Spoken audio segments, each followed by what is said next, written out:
নমস্কার সকলকে। 3-4 দিন পর আজকা সূর্যি মামার দেখা মেলছে, তাই ভাবলাম যাই মাছের বাজারে একটু ঘুইরাই আসি। গিয়া যা দেখলাম, জিব্বা খান লক লক করলেও পকেট খান কইল লাগাম দে। এটা কি পদ্মার ইলিশ না রূপার ইলিশ?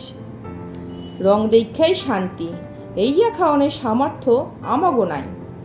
ট্যাংরা, ভেটকি, চিংড়ি, পাবদা সবই আছে, বাদ নাই কিছুই। অনেক দিন পর বাজার করতে আইছি। ঘুরতেই, কেনতে না। যা আগুন, ছুঁইতে গেলে ছ্যাঁকা খাওয়ান লাগবো। মন রে বোঝাইলাম, না অত লোভ ভালো না, যতটুক চাদর ততটুক বেচানোই ভালো।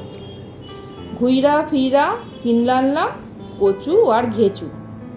বাসায় আগের কয়েকখান ইলিশ মাছের মাথা ছিল, ওইয়া দিয়া আজ গাঠি কচু রানবো।